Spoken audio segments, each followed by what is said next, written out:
should fear leaving the EU without a deal.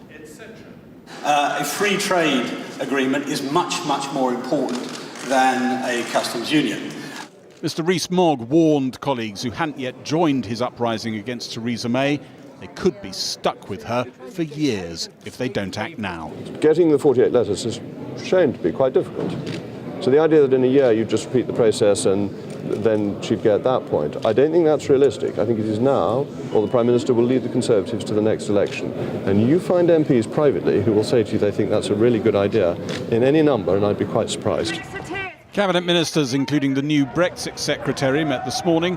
One said there was little pushback about the deal. It was like the steam had gone out of it. The Chief Whip last week told ministers he thought the DUP MPs would abstain and the vote would get through. This week, one minister said he spoke in generalities. It's a really exciting week, and I think Prime Minister's going to have a very busy time. There's a possibility of renegotiating parts of the withdrawal agreement, or is it only the political declaration? There's a focus on getting the deal done. She'll get the deal done, and then in a few weeks' time, I've got a job to do in Parliament. In the last few days, former ministers have been calling in here urging a rewrite of the whole deal. Current ministers trying to get tweaks to the language in the political declaration about the future relationship. But could some redrafting win over backbench rebels? Might they crumble if Theresa May puts the vote a second time after a defeat? I'm too old battle horse to be persuaded by bits of paper. It's not going to swing you to burn you off, and neither is the pressure if she loses the first vote and comes back a second time. Well, she can't do that. That'd be crazy. Make it look extremely foolish. But it certainly wouldn't. It's live. It'd be very much under consideration at the moment. Well, it's like the European countries or Ireland who came back for a second referendum. It's just crazy. I mean, if you lose the vote, you'll lose the second vote too, by a bigger amount, I suspect, and she'll look very foolish doing it. Scotland's First Minister Nicola Sturgeon was allowed to slip into a Whitehall office to read the latest draft of the political declaration before meeting with the leaders of the smaller parties in Westminster, the very offices the SNP big-footed the Lib Dems out of after the 2015 election. Well, obviously I was given the opportunity to read the latest draft of the political declaration on conditions of strict confidentiality, so I'm not going to breach that. I think, as everybody would anticipate, the political declaration, which unlike the withdrawal agreement is not a legally binding document, is a pretty vague list of aspirations. The DUP was the only party missed out of this round of talks. The pact its 10 MPs have with the government to give it a majority appears tonight to be hanging by a thread. Well, the common supply arrangement is still in place. However, we have shown that we are not so bound to it that we will accept anything being thrust at us or will accept any betrayal, whatever the government decides it wants to do. Tomorrow, the Prime Minister heads to Brussels, hoping to nail down last details of a deal long in the making, but right now, without anything like enough friends to pass through the Commons. And the former Cabinet Minister Justine Greening, who's backed calls for a second referendum on the Brexit deal, joins me from Westminster now. Justine Greening, are there any circumstances in which you would back Theresa May's deal as it currently stands? No, I think it's a bad deal for Britain. It's not in this country's interest. It gives away control rather than taking it back. And I think it'll lose its influence not just in Europe but around the world. Even if that means that you're heading for a no deal, potentially? I don't believe we are heading for a no deal, but the bottom line is that Parliament works on majorities.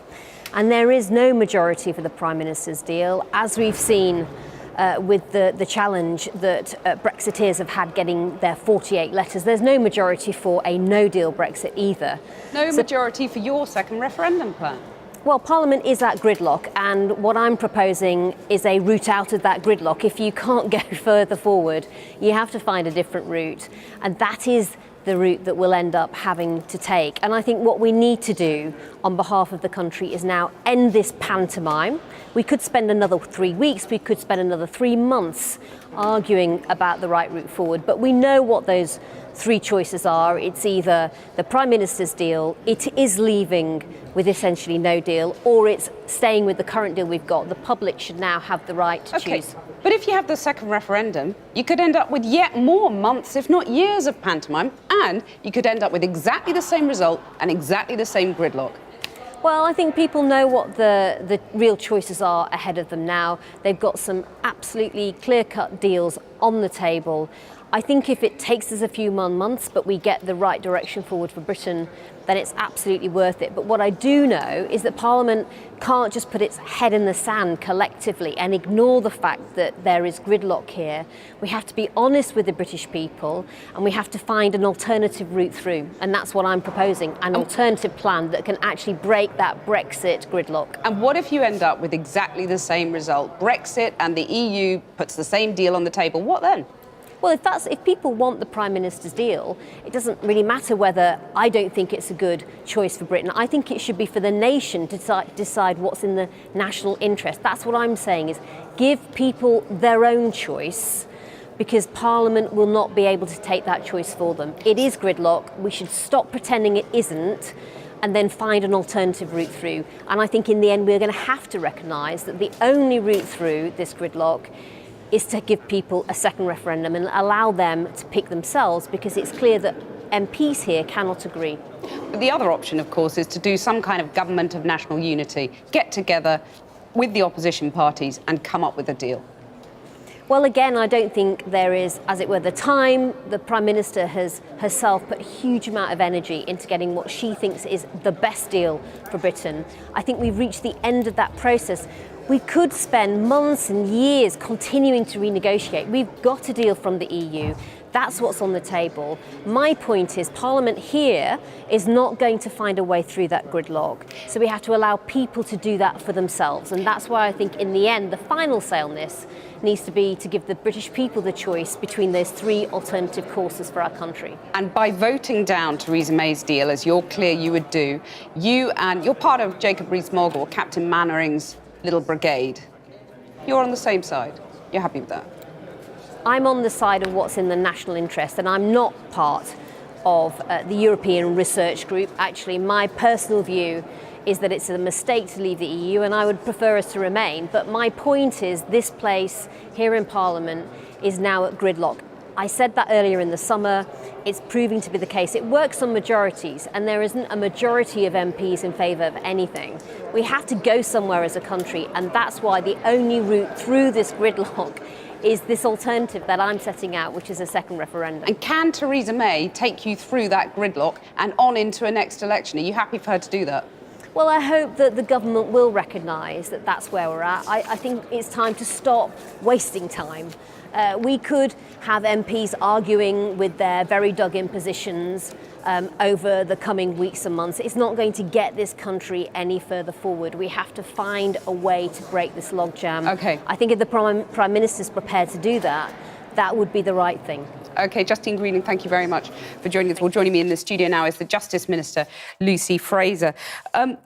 Minister, you heard Justine Greening there. I know you joined late in the interview, but at the top she said, you know, that a second referendum is the only way to get through this gridlock. Doesn't she have a point on that?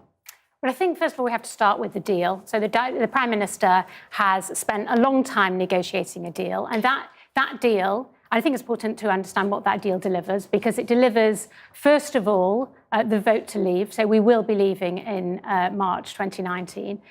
People said that they didn't want immigration, uncontrolled immigration, and it delivers on that because there will be free movement of people. People said they didn't want us to continue paying in, and it delivers on that. And people said, after we leave, we don't want the control of the European Court of Justice, and it delivers on that. So interesting, though, the words you chose there start with this deal, implying that if the Commons does vote it down, as looks very, very likely now, given the numbers, that you could then back a second referendum. I'm sorry, when I said we should start this deal, I wanted to start by outlining what the deal on the table, and we must remember it is the only deal that is on the table. So, as Justine said, there are three choices before us. There's the deal, and that's the only deal that the EU are willing to do and that we can do in the time frame.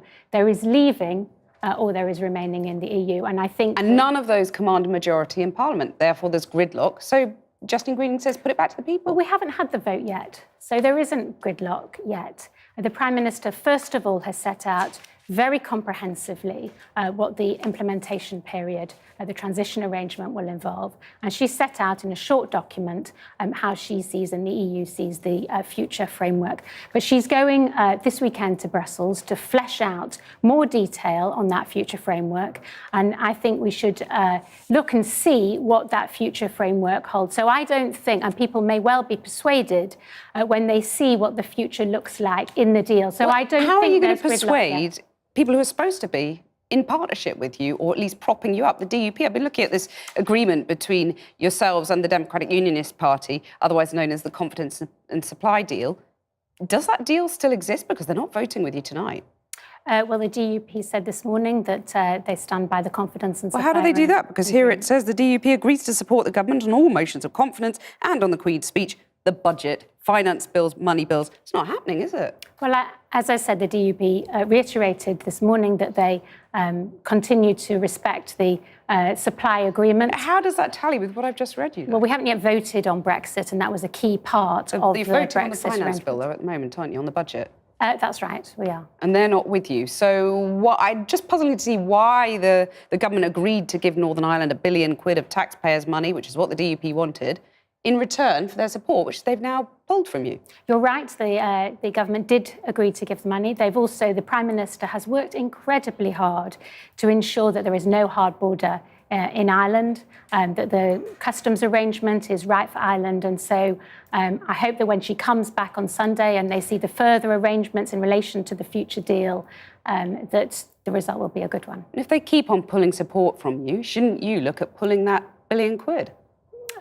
Well, I hope that they will continue to support. As I said, the Prime Minister has worked extremely hard to ensure that we get the right deal for Ireland. She's been incredibly clear from the outset that the union was important, that we're the Conservative and Unionist Party, and that we wanted to stay. But can you be clear with me that if they're not respecting that deal there, they shouldn't get the taxpayers' money up to £1 billion?